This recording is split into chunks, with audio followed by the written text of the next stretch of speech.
何の元で？ずっと海外にいて、海外にいたからこそ日本人としての文化や歴史を学びたくて、大統領は古武道なので昔からの歴史があるので、深い文化から勉強したいと思って学びます。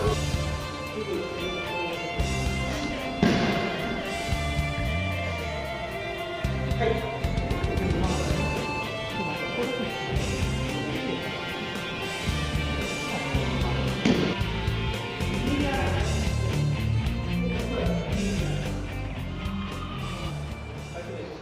ここでガッとなかなか動かないね。そうやった。ほっとく。もし上から置いとく。殴ってきたらあとぐらいの気持ちで、体さばき下げる。はい、やりましょう。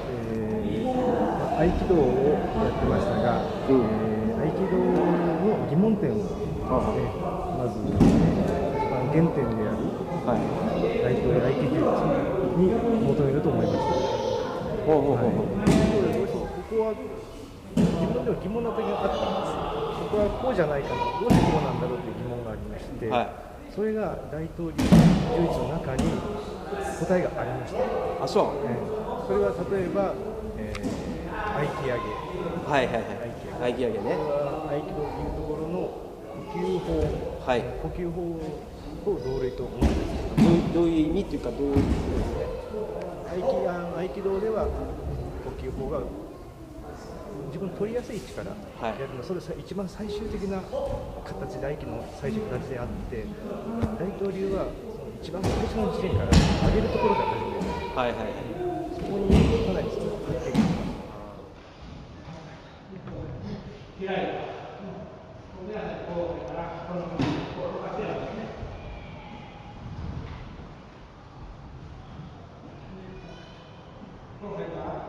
これきっかけですよね、崩すの。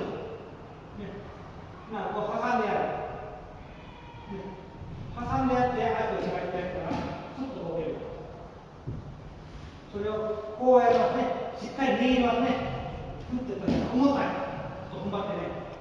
これなんです。いや、これ挟んでやったら同じように機械だね。挟んでやったら、挟むのは大事。握ったら、ここにも力がある。ギュッとやったら、握ったら。だから、このように挟んでやったら、そういうことを覚えている。Why did you start to study Daitoryu? Because you practice Aikido too. So, I wanted to learn the roots of Aikido a little deeper and more detailed basics. But what I discovered is through learning Daitoryu and Aikido, it helped me to realize that you have to learn by yourself. That it's kata geko, it's kata practice. So there's no shiai, so it's hard to be taught by your partner. You have to learn by yourself. And I think and if you don't want to learn, you can be like a child. One time, my youngest son was 2 years old, and at the park, he ran to the street. And suddenly the car stopped just before it hit him. And he looked at the car thinking he was stronger than the car. Yeah, because the car stopped. The car stopped for him. Daitoryu Aikido is this way. Your partner will stop for you, but it's up to you to not be a child. You have to understand that what's happened. Yeah, what happened, that you're in danger. So it creates a level of awareness.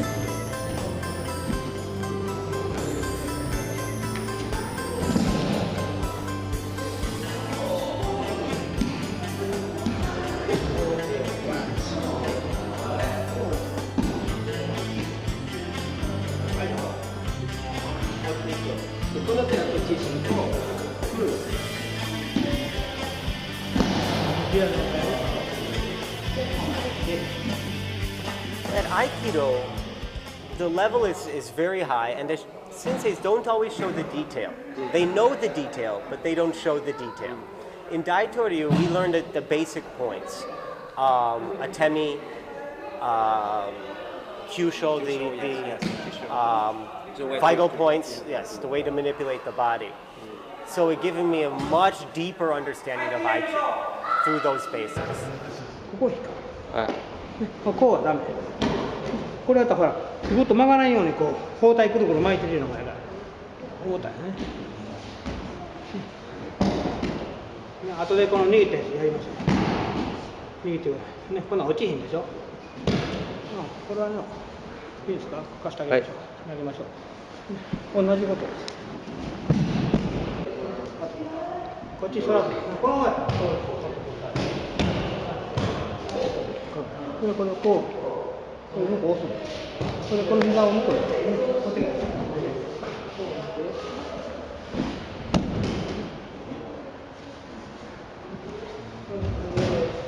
こうしてこれを中へ入ってもらうと狭い投げるのです。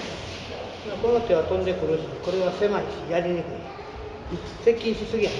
だからこう入ったらこれはこっちへね、先に言いますね。位置を変えます。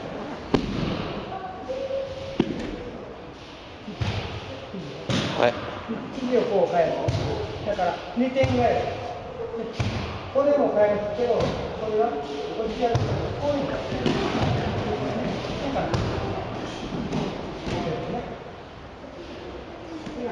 こうお願いします。こればっかりやるとなかなかと思うんです。これに気を取られて、これに気を取られて、こんな大きなことですごく極めていいということをしたい。日本人として道のつくものをやってみたかったからです。ほうほうほう。それでいつから始まったんですか？2009年の4月です。で、その大統領やってからなんか影響なりました？自分の人生とか自分に影響になったんですか？すごくいい影響がありました。どの影響ですか？自分の中の軸がぶれなくなりました。この大きな表面でこういう顔をしましたね。下からそれとさっきお言ってたようにこのぐらいです。このぐらいでいいです。ならこれがこういうきましたね。これを言うとして難しいのはこう入ったらみんなこない入るんですね。こんなのピコッともこないと足が入る。科学は使えるから前へ来ない。それでこれは小さく入る。軽くずっと。まだ足が。これがシューッと泳ぐ。はい、最後ちょっとやりましょう。やはり日本の文化という点で、武道というものをやってみたかったという気持ちがありまして、それで、合気道というのは私の体に合っていると思って始めました。わかりました。そして今体の話がなさったんですけれど、その影響はなりますか？その大統領やるとやっぱり。はい。一番良かったのは私は小林先生と会って合気道を続けていろんな人と出会えたということが良かったし、武道をやることによって護身術を学ぶことができ、体の健康にも良かったという点です。はい。相手をぐーっとこういうことね。そこのとこは逆に四方投げのように入っとられるんですね。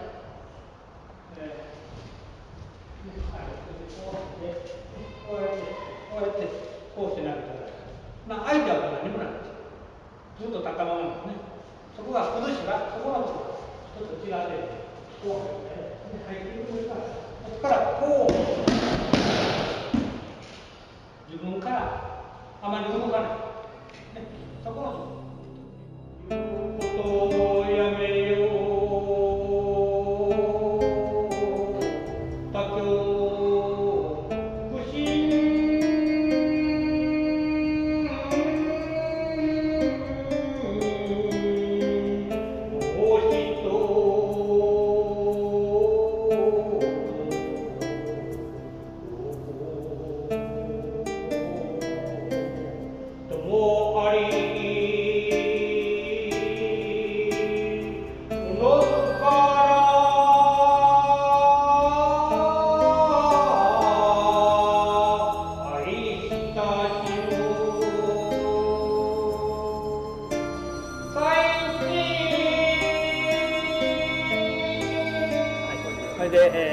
最初に木田先生について習う。木田拓磨。どの先生？小さ先生ね。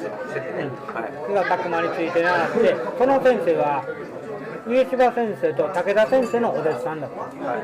それで一番最初に習ったのは上柴森平先生。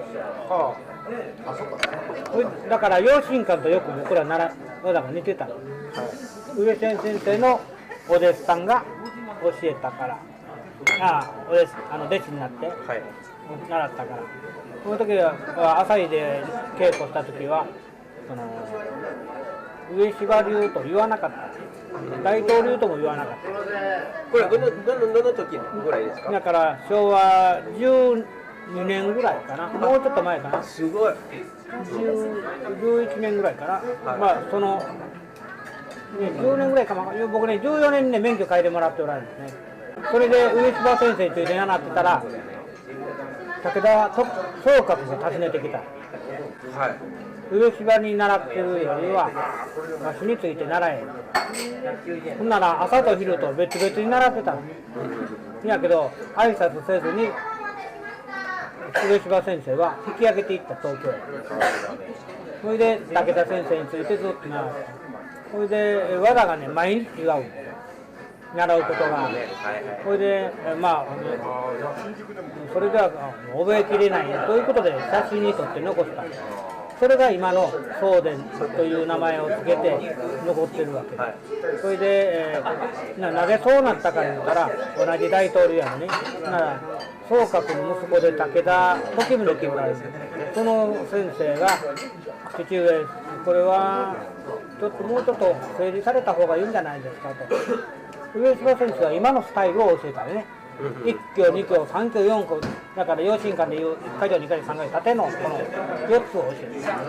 それで技が違うなあいうことでちょっと父上もっと1回上ずっときっちり基本100本を流されたらどうですかいうことわしの内弟子である教授代理が教えたんやから教える必要はないと。十分だと十分できてるということで次のステップに入った。先生は合気会も合気道もなさったんですか？いつぐらいの話ですか？僕平先生の弟子になったんですよ。それで道場へ通ってて半年もせんうちにね僕学生やったからもったいないんで大学でクラブ作った。合気道クラブ。それでやって学生を連れて平先生の紹介で時宗先生合宿は網走でやってそれから本部道場とか養親館を見学に回ってそれで、帰ってアックル年かな昭和40年に、3月に伊田先生の紹介で稽古と入れとというのは自分の習った先生上柴先生ですからね。その時も石前森先生が教えてたの？朝の一番稽古の何曜日か忘れたけど週1回だけ教えてはってあとは菊池丸先生が朝は全部菊池丸こういう内弟子が全部出てたんで僕は内弟子を組んでその稽古毎日稽古で今先生はよく例えば東京のクラスに合気道から来た大統領を勉強している人が多いですよね今のクラスね結構。先生はどう思いますか？合気道から大統領という勉強するってなんかご意見？福川先生はねさっき言ったように上柴先生のお弟子さんですよね。だからね武田先生のお弟子さんではあるけどあんまりこう違和感がないよね。武田先生の技とか上柴先生の技とかあまり区別されなかったんですね。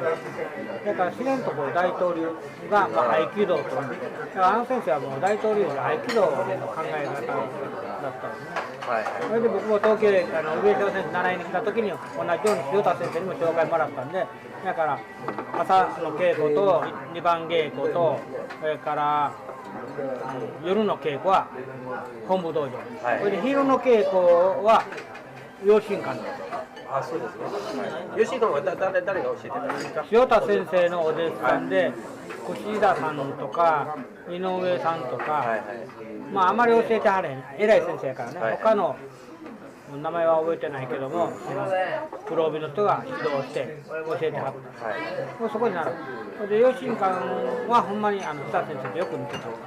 だから朝日で教えた和田がそのままそんな変わるんだ。東京で飯田橋でやったから。わかりました。機械はちょっと変わってたけどね。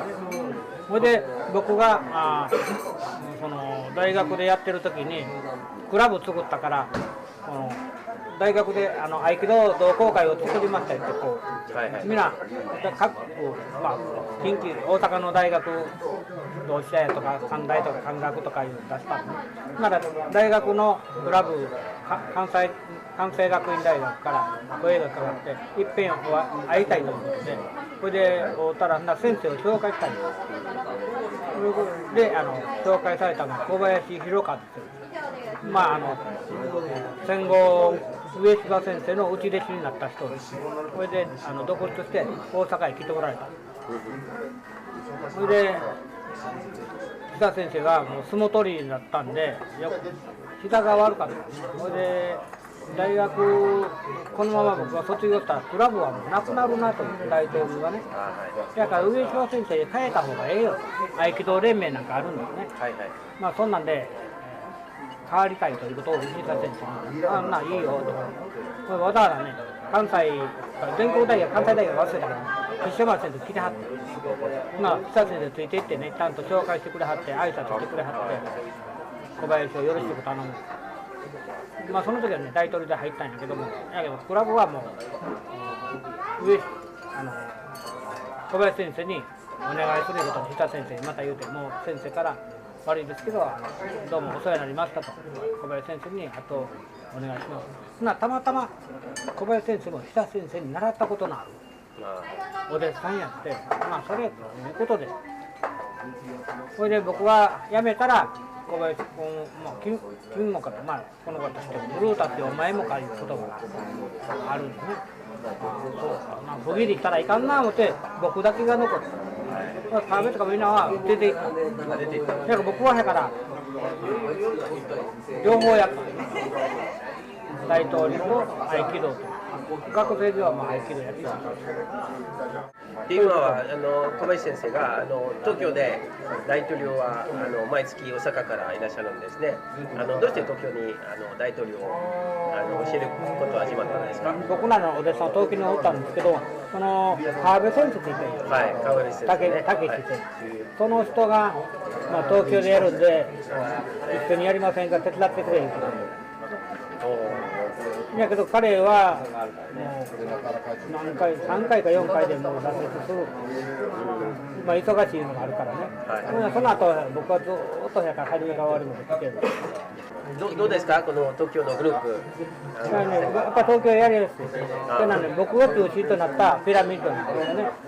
ですからまあ僕の技を理解してくれてたらやりやすい。それで僕も上手じゃないので北海道に習ったり何かしたけども、やっぱり自分も四国行ってね教えるために磨いてね頑張って。わかりました。ありがとうございます。はい。